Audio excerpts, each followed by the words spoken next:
hate me when I'm inside you. She thought she could vanish into Seoul's shadows forever. Her husband, Kang Tae-jun, the city's most ruthless kingpin. They were bound by vows once. Someone blackmailed her to run. She obeyed. Now, 7 months pregnant and serving cheap coffee in a roadside diner. One encounter shattered everything because he walked through that door. The man she loved in secret. The man whose life she sacrificed everything to save. Reality struck him like a blade, and he understood one truth. The child was his. But before his men could move, Rachel whispered, "Please, just leave. Pretend you never saw me." What he doesn't know is that his own blood conspired to tear them apart. What happens when Tae-jun discovers his sister orchestrated everything? Will he destroy her even when she shares his name? Stay till the end to find out. Before we dive in, if you love secret marriages, powerful men brought to their knees by love, and babies that change everything, hit the subscribe button, like this video, and turn on notifications. Trust me, you don't want to miss stories like this. The diner's fluorescent lights buzzed over cracked linoleum as Kang Tae-jun entered with violence and authority in every step. Seoul's most feared mafia boss had come to settle a territory dispute, or so his men believed. Then he saw her. Rachel, his missing wife, visibly pregnant, balancing plates with exhausted hands, her melanin skin dull from malnutrition, and a stained apron stretched tight across her swollen belly. Their eyes met across the greasy dining room, and something inside him broke. The gang war that brought him here faded to nothing because the only woman he'd ever married was serving truckers for tips, and everything he thought he knew came crashing down. 8 months ago, Rachel had disappeared from their penthouse with nothing, believing the threats Tae-jun's consigliere and sister had whispered to her, that staying would get Tae-jun killed, that she was the target enemies would use to destroy him, that loving her would be his downfall. She'd fled without telling him about the pregnancy, too terrified to endanger him, too broken to fight back. Now she worked double shifts at Seoul's grimiest diner, hiding her growing belly under oversized uniforms, surviving on instant noodles and desperation. The tips barely covered her shoebox apartment in the industrial district. She'd pawned everything of value, the jade bracelet Tae-jun had given her, the silk dresses, even her smartphone. She used a burner phone now, with no contacts, no thread connecting her to the gilded cage she'd escaped. Every morning she woke with her spine screaming, her ankles swollen, her heart still shattered. Every night she cried into her pillow, one palm pressed to her belly, whispering promises to the baby who deserved a father who wasn't hunted. Kang Tae-jun had searched for her. For months, he'd burned through Seoul's underworld, interrogating informants, threatening allies, hunting for the wife who'd vanished like smoke. His sister Mina had played concerned, her mask flawless. His consigliere had reported dead ends. His men had found nothing. Rachel had been too careful, too desperate to stay hidden. He'd drowned himself in territorial wars and cold-blooded business deals, trying to forget eyes like midnight and a laugh that had once softened his killer's heart. But forgetting was impossible. Every negotiation felt hollow. Every victory tasted like ash. Every woman his associates pushed toward him looked wrong. Not because they weren't beautiful, but because they weren't her. Tonight was supposed to be simple. Shake down the diner owner who'd been skimming profits from Tae-jun's protection racket. A routine show of force. His sister Mina had even suggested the location. How convenient, how calculated. He'd brought 6 armed men, his tailored black suit a stark contrast to the diner's peeling paint and grease-stained walls. Then the world tilted. Rachel emerged from the kitchen, carrying a tray of coffee mugs, moving slowly to protect her pregnant belly. She wore a faded uniform with her natural hair pulled into a simple bun. Her face was thinner than he remembered. Exhaustion carved shadows under her eyes. Her movements were careful, pained, but she was still the most devastating thing he'd ever seen. Their eyes locked across the diner. Hers filled with terror and something else. Shame, longing, guilt, all colliding. His narrowed with shock that exploded into rage and something primal. Possession, need, fury that she'd been here suffering while he'd torn the city apart, searching everywhere but the places beneath his notice. She looked away first, turning toward the kitchen with obvious panic, but he was already moving, his body reacting before his mind could process the betrayal, the pregnancy, the fact that his wife had been hiding in plain sight. One of his men called his name. He didn't answer. The diner owner started to speak. Tae-jun raised one hand, silencing everything. His entire world had narrowed to the woman carrying his child, trying to disappear through the kitchen door. Not this time. Never again. Rachel's hands trembled so violently the coffee mugs rattled on her tray. She'd recognize that lethal grace anywhere, the way Tae-jun moved like a predator who'd never known fear, his black suit absorbing the harsh fluorescent light, making him look like death incarnate. 8 months of hiding, of praying she'd never see those obsidian eyes again, and now he was cutting through the diner toward her like she was prey. She bolted for the kitchen, but her pregnant body betrayed her. Too slow, too ungainly, too obvious. His hand caught her wrist before she reached the swinging doors, his grip iron and ice. The tray crashed to the floor, ceramic exploding across linoleum. Every head in the diner turned, but one look at Tae-jun's face sent them diving back to their plates. Even the truckers knew a killer when they saw one. Rachel. Her name left his mouth like a curse and a prayer twisted together. His eyes dropped to her swollen belly, and she watched something feral and possessive ignite in their depths. His free hand moved toward her stomach, then stopped, hovering in the air between them like he didn't trust himself to touch her. "Tae-jun, please," her voice cracked. "You have to leave. They'll know. They'll come for you." "Who?" The single word was a blade. His fingers tightened on her wrist, not hurting but anchoring. "Who told you to run from me?" She couldn't answer, couldn't breathe. The baby kicked hard against her ribs as if sensing the danger radiating off its father. Tae-jun's eyes tracked the movement, and his expression shifted into something she'd never seen before. Raw, unguarded devastation, mixed with rage so pure it could burn cities. "How far along?" His voice dropped to a lethal whisper. 7 months. The admission escaped before she could stop it. She watched him calculate, watched realization detonate across his features. 7 months pregnant meant she'd been carrying his child when she disappeared. Meant she'd fled while their baby was already growing inside her. Meant someone had driven her away knowing she was vulnerable, knowing she was his. "Boss." One of his men approached cautiously. "Should we—" "Clear the diner." Tae-jun didn't look away from Rachel. "Everyone out, now. Pay them triple for their meals and their silence." The diner emptied in 90 seconds flat. The owner tried to protest until Tae-jun's lieutenant pressed a gun to his spine and escorted him out the back. Then they were alone, except for Tae-jun's men forming a perimeter outside, blocking every exit, every window, every escape route. Rachel's legs gave out. She would have hit the floor if Tae-jun hadn't caught her, his arms wrapping around her with a gentleness that contradicted everything she knew about his capacity for violence. He lowered her into the nearest booth, kneeling in the space between her knees, his hands finally, carefully, settling on her belly. "You were going to have my child in this place." His voice was hollow, destroyed. "You were going to raise my son in poverty, while I slept in our bed wondering if you were alive or dead." "I was protecting you," she whispered, tears streaming down her face. "They said if I stayed, you'd be killed. They said I was your weakness, your liability. They said—" "They lied."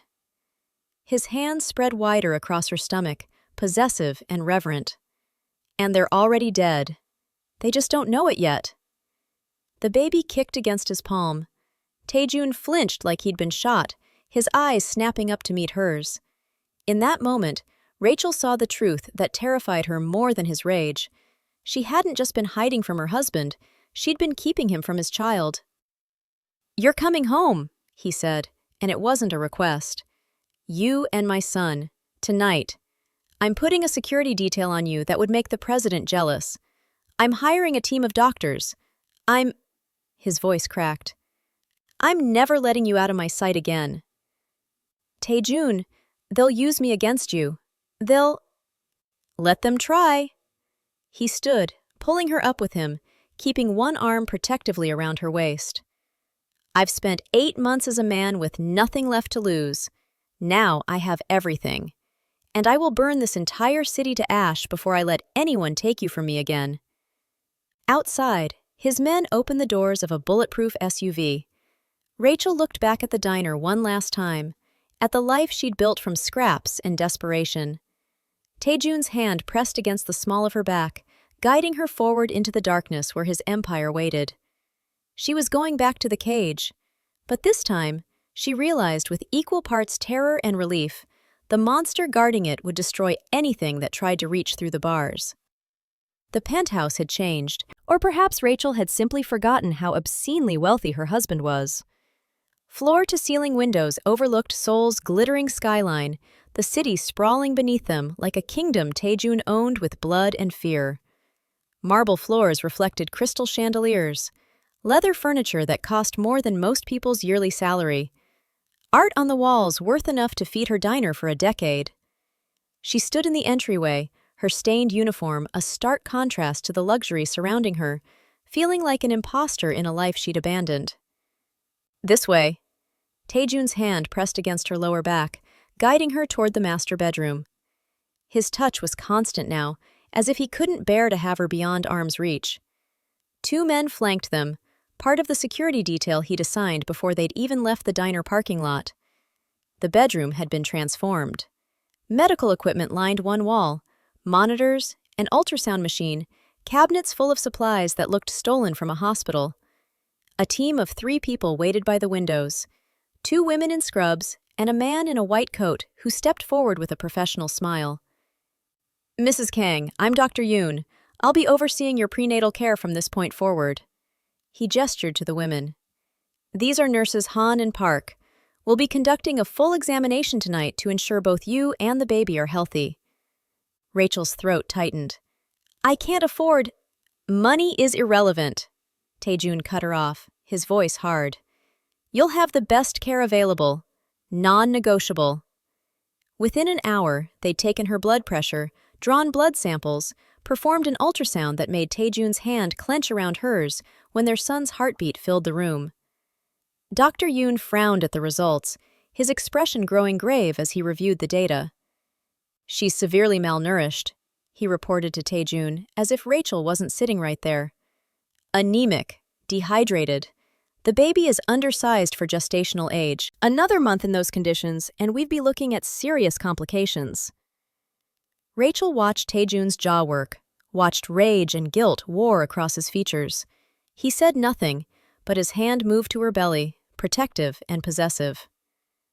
Bed rest, Dr. Yoon continued. High-protein diet, prenatal vitamins. I want daily check-ins until her levels stabilize. The baby should be fine, but this was close, Mr. Kang. Too close. After the medical team left, Taejun disappeared into his office. Rachel heard his voice through the walls, cold, lethal, issuing commands that made her blood run cold. When he returned, his expression was carved from stone. Your diner boss, he said flatly. He's been skimming from my protection payments for 6 months, using undocumented workers, paying slave wages. His eyes met hers. He worked you 16-hour shifts while you were pregnant and paid you below minimum wage. Rachel's hands trembled in her lap. Taejun, what did you— He's fired. His diner is closed. His business license is revoked. Taejun crossed to her, kneeling beside the bed where she sat. His bank accounts are frozen, pending investigation into labor law violations. He'll never exploit another desperate woman again. You can't just destroy someone's life because— He nearly destroyed yours. His hand cupped her face, forcing her to meet his obsidian gaze. He put my child at risk. There are consequences for that. A knock interrupted them. Taejun's head of security, a scarred man named Choi, entered with 4 others. The detail you requested, boss. 2 per 12-hour shift. Armed. Ex-military. They don't leave her side, Taejun ordered. Not to sleep, not to eat, not to breathe. If she so much as stubs her toe, I want to know about it immediately." Rachel's stomach sank. "Tae-jun, this is excessive. I don't need—" "You do." He stood, his presence overwhelming in the intimate space. "Because whoever drove you away is still out there, and when I find them—" His voice dropped to a lethal whisper. "When I find them, Rachel, I'm going to make them wish they'd never learned your name." He left her then, surrounded by guards and luxury and the suffocating weight of his protection. Through the windows, Seoul glittered like scattered diamonds. Beautiful, untouchable, isolated. Rachel pressed her hand to her belly, feeling their sun move beneath her palm. She'd traded poverty and freedom for wealth and captivity. She'd traded hiding in shadows for living in a fortress. She'd escaped one danger only to return to another, the most dangerous thing of all. A man who loved her enough to wage war for her. A man whose protection felt like possession. A man who would burn the world if it meant keeping her safe. The golden cage door had closed, and this time, Rachel wasn't sure she wanted it to open. 3 days of silence. 3 days of Tae-jun watching her with those obsidian eyes that saw too much, cataloging every flinch, every nervous glance toward the door, every moment she touched her belly like it was a shield against his questions. He'd been patient. Terrifyingly patient. He'd let Dr. Yoon fuss over her vitals, let the nurses bring her meals she could barely stomach, let her rest in sheets that cost more than her former life. But Rachel could feel the pressure building like a storm about to break. It broke on the 4th night. She woke to find him sitting in the chair beside the bed, still dressed in his black suit from whatever dark business had kept him out until 3 in the morning. Blood spattered his collar, not his own, she knew instinctively. His hands were clean now, scrubbed raw, but she could smell the copper tang of violence clinging to him. "Tell me." His voice was quiet, deadly. "Tell me who threatened you." Rachel's heart hammered against her ribs. "Tae-jun." 8 months, Rachel." He leaned forward, elbows on his knees, and the lamplight cast shadows across his face that made him look like the devil himself. 8 months you let me believe you'd abandoned me, that you'd found someone else, that our marriage meant nothing. His jaw clenched. "I tore this city apart looking for you. I put bullets in men who claimed they'd seen you with another man. I burned buildings because someone whispered you'd run away to start over." "I had to." Tears streamed down her face. "They said they'd kill you." The words hung in the air between them like a death sentence. Tae-jun went absolutely still. When he spoke, his voice could have frozen blood. "Explain. Every detail. Every word. Every threat." Rachel's hands twisted in the silk sheets. "It was 2 days after I found out I was pregnant. I was going to tell you that night, but your consigliere came to see me first. He brought your sister." She watched Tae-jun's expression darken, watched something murderous flicker in his eyes. "They said rival families had discovered our marriage was my weakness, that keeping me close made you vulnerable, that there was already a contract out, not on me but on you." Her voice broke. "They showed me photographs, Tae-jun, pictures of you leaving the compound, red circles drawn around your head like crosshairs." "What else?" The question was a blade. "Your sister said—" Rachel's breath hitched. "She said loving me was going to get you killed, that I was selfish for staying, that if I cared about you at all, I'd disappear and never look back, make you hate me so you'd stop searching." "And you believed them?" Not a question, an accusation wrapped in devastation. "I was pregnant!" The words exploded out of her. "I was carrying your child, and they had photographs and security reports and plans for your assassination. What was I supposed to do? Stay and watch you die? Let our baby grow up without a father because I was too proud to sacrifice my own happiness?" Tae-jun stood abruptly, violence radiating from every line of his body. He paced to the windows, his hands clenching and unclenching like he wanted to wrap them around someone's throat. "The photographs," he said finally. "Did you keep them?" "They took them back, said it was too dangerous." "Of course they did." His laugh was bitter, broken. "Because they were fabricated. There was no contract, Rachel, no assassination plot. No rival families targeting me because of you." The room tilted. Rachel gripped the bedsheets like they were the only solid thing in a world that had just shattered. "What?" It was a lie. He turned to face her, and the anguish in his expression was more terrifying than his rage had ever been. "My own blood, my most trusted advisor. They manufactured a threat to drive you away from me. They knew you'd sacrifice yourself to save me. They used your love as a weapon." "But why—" "Power." The word was venom. "With you gone, I was distracted, vulnerable, easier to manipulate. My sister wanted control of the Western territories. My consigliere wanted a seat at the main table." His hands curled into fists. "They played us both, and I'm going to make them bleed for it." He crossed to her in 2 strides, kneeling beside the bed, his hands framing her face with a gentleness that contradicted everything else about him. "You thought you were saving me. You were starving yourself and my son to keep me alive." "I would have done anything." "I know." He pressed his forehead to hers, and Rachel felt the tremor running through him. Rage barely contained, grief too deep for words. "That's why they chose you to hurt me. They knew exactly which knife would cut the deepest." "What are you going to do?" Taejun's smile was a promise of death. "I'm going to show them what happens when someone threatens my family. And Rachel?" His thumb traced her cheekbone, tender and terrifying. "You're going to watch."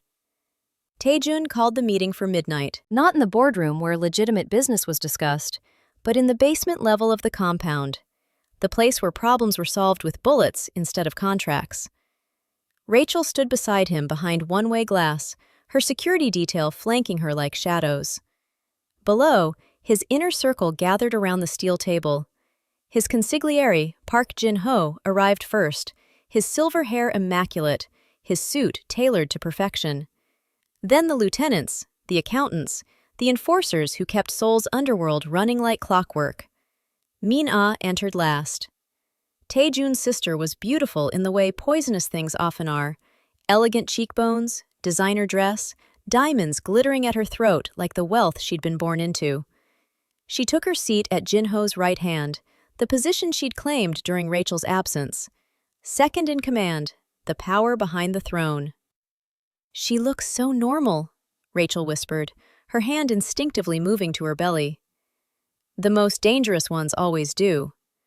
Taejun's jaw was carved from granite. His hand found the small of Rachel's back, anchoring, possessive. "Watch closely. I want you to see exactly who tried to destroy us." He pressed the intercom. His voice flooded the room below, cold and absolute. "Thank you all for coming." Mina's head snapped up. Her eyes went to the glass, knowing her brother was watching even if she couldn't see him. A flicker of something crossed her face. Calculation, perhaps. Concern. "I have an announcement," Taejun continued. "My wife has returned." The room erupted. Shocked murmurs. Jin-ho's face went carefully blank. Mina's expression shifted through surprise to something that looked almost like fear before settling into a practiced smile. "Brother, that's wonderful news," she began. "She's 7 months pregnant." Silence crashed down like a guillotine. Rachel watched them calculate the timeline, watched realization dawn on their faces. 7 months meant Rachel had been pregnant when she disappeared, meant she'd been carrying the heir to Taejun's empire while living in poverty. "I'm sure we're all relieved she's safe," Mina said carefully, her hands folded on the table. Too calm, too controlled. "Where has she been all this time?" "Surviving." Taejun's voice could have cut steel. "In a diner on the east side. Working for slave wages while my son went hungry in her womb. Shall I tell them why she ran, Mina? Or would you prefer to confess yourself?" Mina's composure cracked. Just for a second, but Rachel saw it. The flash of panic, the predator realizing the trap had sprung. "I don't know what you're talking about." "No?" Taejun's hand moved to the second intercom. "Bring him in." The door opened. 2 enforcers dragged in a man Rachel had never seen before, middle-aged, terrified, his face already bruised from interrogation. They threw him into a chair across from Mina. "Tell them," Taejun ordered. "Tell them what my sister paid you to do." The man's voice shook. "She hired me to doctor photographs, make it look like there were assassination contracts out on Mr. Kang. Paid me 50 million won to make them look legitimate. Security reports, surveillance photos, everything." Mina's mask shattered. "You can't trust a word he says. He's obviously been tortured." "The bank transfers are already traced," Jinho interrupted quietly. From his briefcase, he produced a folder, sliding it across the table to Mina. His betrayal complete. "Your personal account to his, dated 2 days before Mrs. Kang disappeared." Rachel watched the woman who destroyed her life, watched her realize the game was over. Mina stood slowly, her chair scraping against concrete. "You don't understand," she said, addressing Taejun through the glass. "I was protecting the family. She was making you weak, distracted. The Western territories were falling apart because you were too busy playing house with your pretty little wife to—" "She was pregnant with my heir." Taejun's voice was glacier cold. "You drove away the mother of my child for territorial control. You starved my son in the womb for a seat at a table that was never yours to claim." "I'm your blood!" Mina's composure finally broke completely. "I've been by your side since father died. I've bled for this family, and you chose some outsider over your own sister." "You chose power over family." Taejun pressed another button. The doors locked with a heavy clang. "And now you'll pay for it." Mina's eyes widened as the enforcers stood, as the other members of the inner circle pushed back from the table, giving the executioners room to work. "Brother, please!" "You're not my sister anymore." Taejun turned away from the glass, pulling Rachel toward the exit, his hand protective over her belly. "You're just another enemy who threatened my family." Rachel heard Mina screaming his name as they walked away, heard the beginning of violence that would end with one less traitor in the world. She waited for guilt to come, for horror at what she'd witnessed. It never did. Instead, she felt only cold satisfaction, and perhaps that made her as dangerous as the man whose child she carried. The dress arrived at noon, midnight blue silk that draped over Rachel's pregnant curves like liquid shadow, custom-made to accommodate her swollen belly while making her look like royalty. Diamonds came next, delivered by armed courier. A necklace that cost more than most people earned in a lifetime. Earrings that caught the light like captured stars. "I can't wear this," Rachel protested, as the stylist descended on her, their hands moving through her natural curls with oils and pins. "Taejun, I'm 7 months pregnant. I look breathtaking." He stood in the doorway of the bedroom, already dressed in a black tuxedo that made him look like sin incarnate. "You look like exactly what you are, my wife, the mother of my heir, the woman every man in Seoul would kill to possess." "That's what I'm afraid of." His expression darkened. "Let them try." 2 hours later, Rachel stood beside him in the lobby of Seoul's most exclusive hotel, crystal chandeliers casting diamonds of light across marble floors. The annual Underworld Gala, where crime lords rubbed shoulders with corrupt politicians, where billions changed hands over champagne and carefully worded threats. The room fell silent when they entered. Rachel felt every eye turn toward her, felt the weight of their stares like physical touches. Shock, recognition, hunger, fear. She'd been a ghost for 8 months, and now she'd materialized on the arm of the city's most dangerous man, visibly pregnant and draped in jewels that announced her status louder than words ever could. Taejun's hand pressed against the small of her back, possessive and protective. His security detail surrounded them in a loose perimeter, 12 men in black suits, armed to the teeth, their eyes scanning the crowd for threats. "Kang Taejun." A silver-haired man approached, his smile calculated. "We'd heard rumors your wife had returned, but seeing is believing. Mrs. Kang, you look radiant." "Save your pleasantries, Chairman Lee." Taejun's voice carried the weight of absolute authority. "We both know you spread the rumors that she'd run off with another man. Care to recant publicly? Or shall I revisit our arrangement regarding the Incheon ports?" The chairman's smile froze. Of course. A misunderstanding. Please accept my apologies, Mrs. Kong. It happened again and again throughout the evening. Men who'd whispered about Rachel's infidelity, women who'd speculated she'd been nothing but a gold digger. Tae-jun made them all bow, made them acknowledge her, made them understand that she was untouchable now, protected by a man who'd already proven he'd burn the city for her. Rachel's feet ached in her heels, her back screamed from standing, but she kept her head high, kept her hand resting on her belly, kept her expression serene while her husband systematically destroyed the reputation of everyone who'd ever doubted her. "You didn't have to do this," she whispered during a brief moment alone, Tae-jun guiding her toward a private balcony where she could breathe. "The spectacle, the threats." "Yes, I did." He turned her to face him, his hands settling on her waist, careful of their son. The city sprawled behind them, Seoul's lights glittering like a kingdom laid at their feet. "For 8 months, they thought you'd abandoned me. Thought you were a weakness I'd overcome. Tonight, they learned the truth." "What truth?" "That you're not my weakness." His forehead touched hers, his voice dropping to something raw and honest. "You're my strength, my reason for everything I build, everything I destroy." They needed to see that. Needed to understand that touching you means war. Rachel's breath caught. Through the glass doors, she could see the gala continuing, powerful men and women dancing and dealing, unaware that the pregnant woman on the balcony held more power than any of them. Not through money or violence, but through the simple fact that she owned the heart of a man who had none. "The baby's kicking," she said softly. Tae-jun's hand moved immediately to her belly, his expression transforming into something almost boyish, almost innocent. The ruthless kingpin disappeared, replaced by a man who'd been denied 8 months of feeling his son grow. "He's strong," Tae-jun murmured, his palms spreading wider.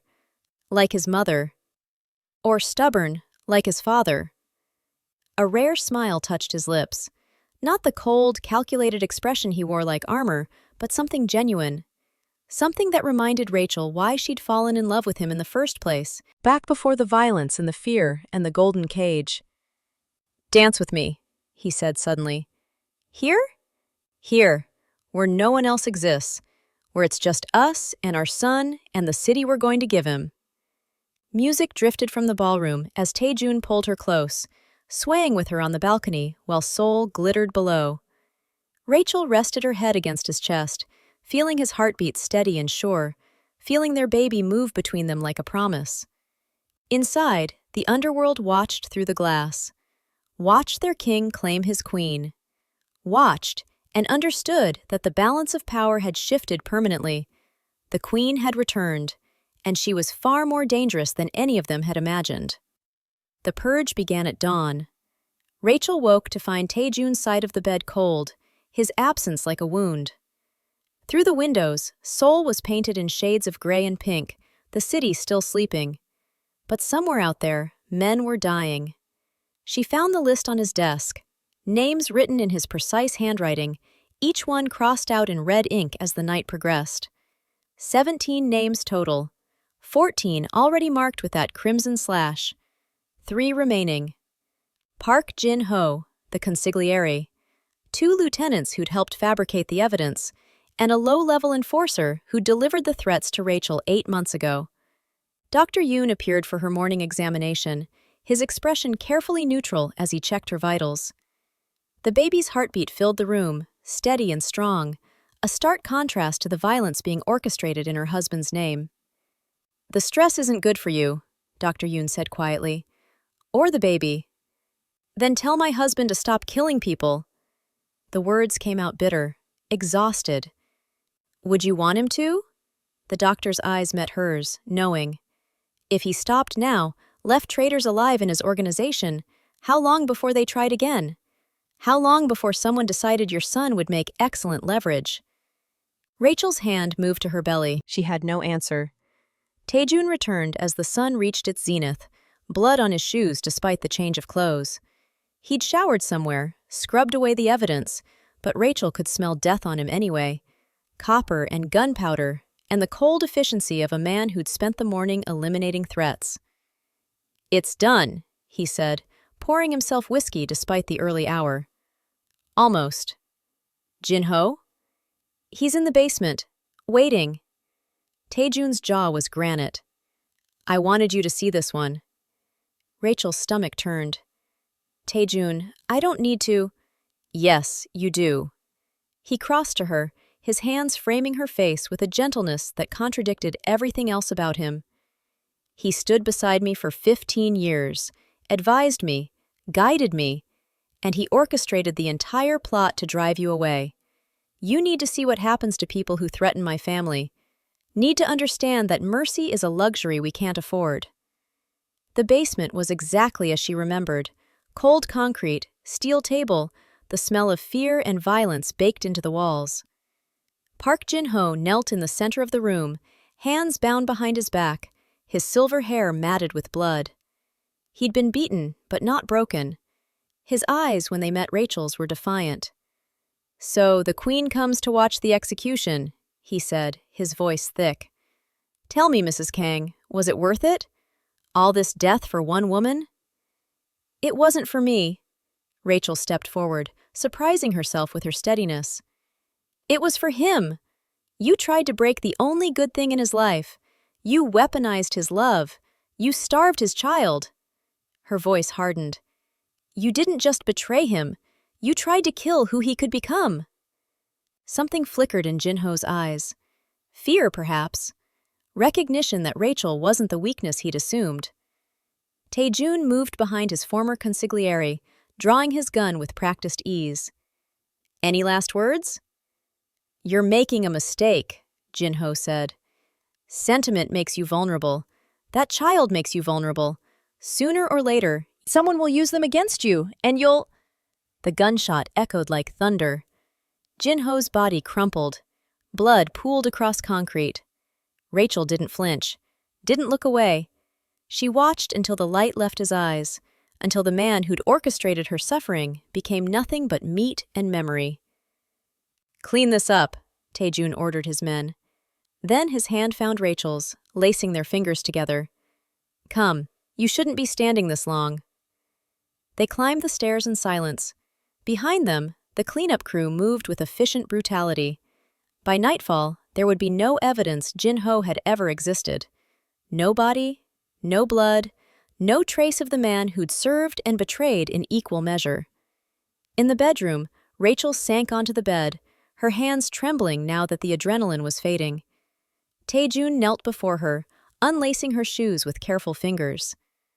"I'm becoming like you," she whispered, "watching people die and feeling nothing." "No." He looked up at her, his expression raw. "You're becoming who you need to be to survive in my world. There's a difference." "Is there?" "Yes." His hand moved to her belly, protective and possessive. "Because you do it for him. For our son. For the family we're building.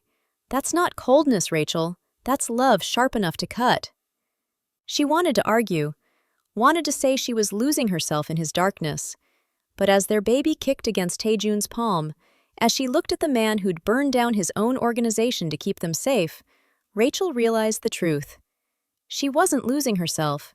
She was finding a version of herself strong enough to stand beside a monster, strong enough to become one when necessary.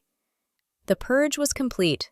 The traitors were gone, and in their place, something new was being born, a family built on blood and loyalty, and a love too fierce to be anything but dangerous.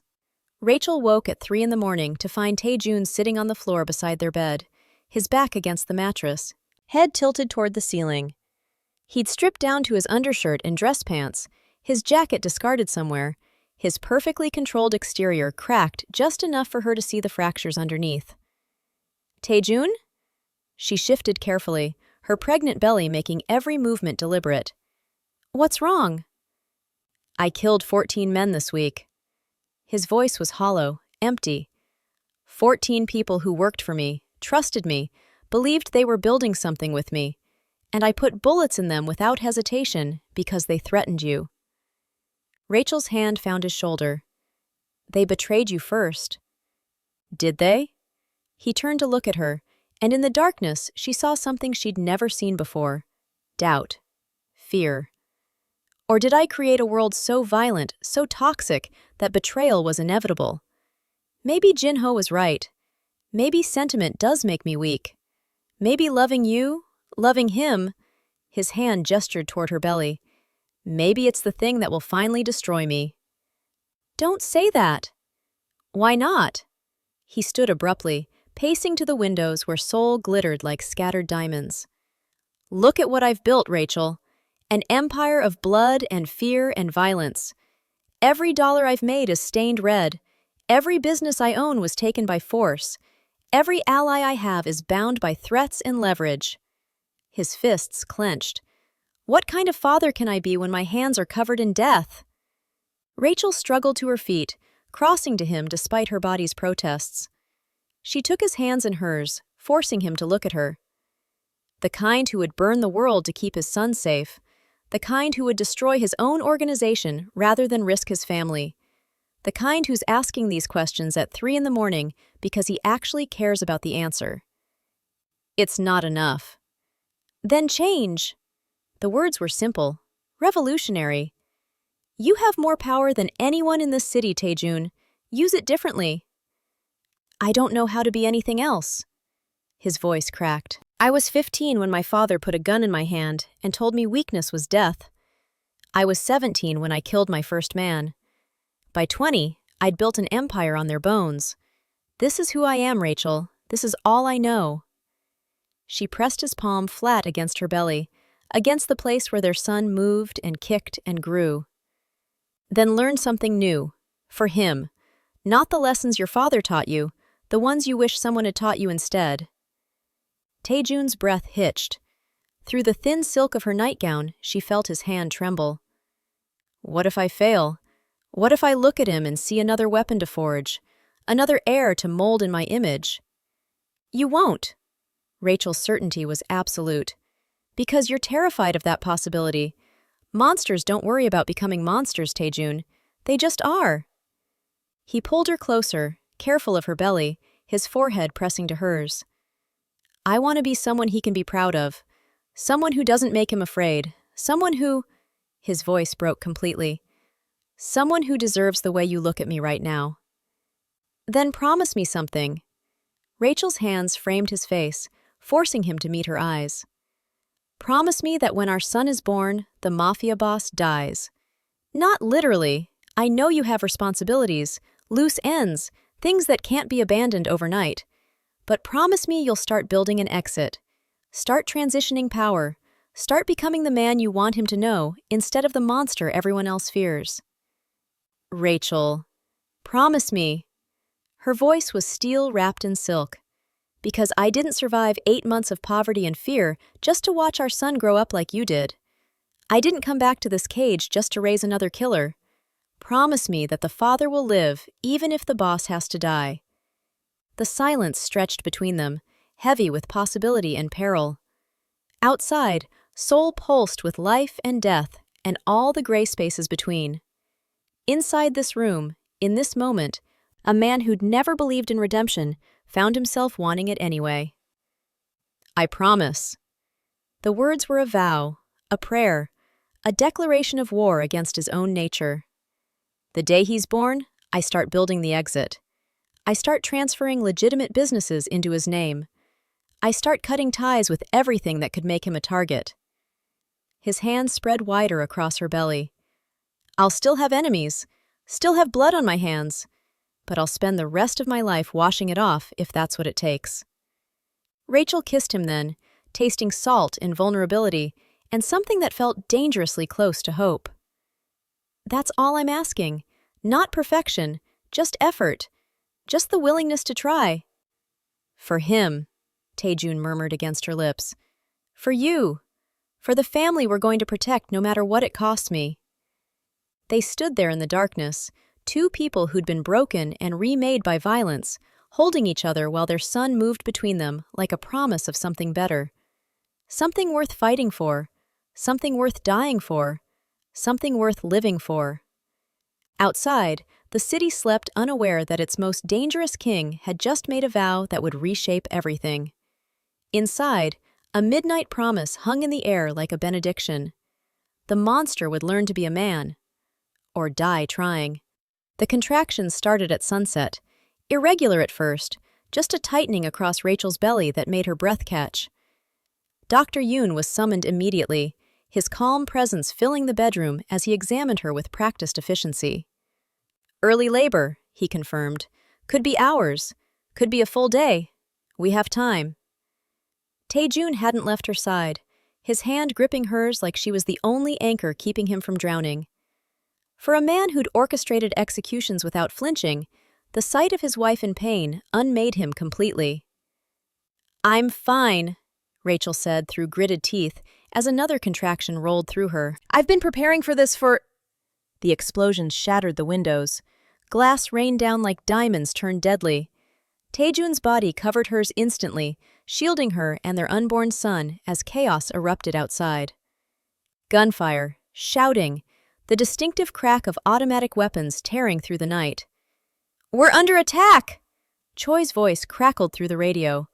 "Multiple entry points, at least 30 hostiles. They're using military-grade equipment." Another explosion rocked the compound. Closer this time. The lights flickered and died, emergency generators kicking in with an ominous hum. "The panic room," Tae-joon ordered, already pulling Rachel to her feet. "Now." "I'm in labor!" Rachel gasped as another contraction seized her, stronger this time. "I can't—" "You don't have a choice." His voice was pure steel. To Dr. Yoon, "Grab your equipment. Everything you need for an emergency delivery. Move!" They ran through corridors turned into war zones. Tae-joon's security detail formed a human shield around them, exchanging fire with shadows that poured through breached walls.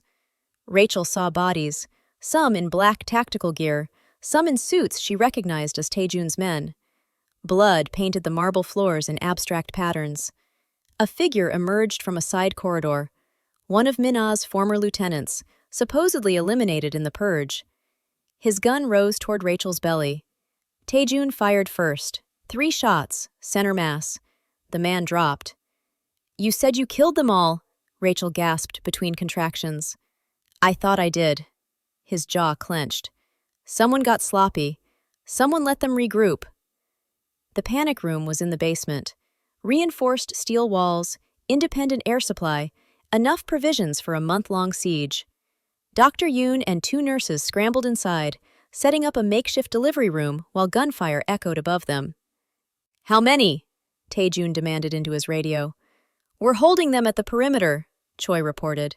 "But boss, they're not trying to breach. They're surrounding us. This is a siege, not a raid." "Then they want something." Tae-joon's eyes went to Rachel, understanding and rage colliding. "They want leverage." As if summoned by his words, the radio crackled with a new voice. Rough, accented, dripping with malice. "Kang Tae-joon, we have your West Wing secured. Your men are dying. Your compound is burning. And your pregnant wife is trapped in a steel coffin with nowhere to run." Rachel recognized the voice. One of Minna's contacts. A man Tae-joon had supposedly eliminated. "What do you want?" Tae-joon's voice could have frozen blood. "Your empire. Your territories.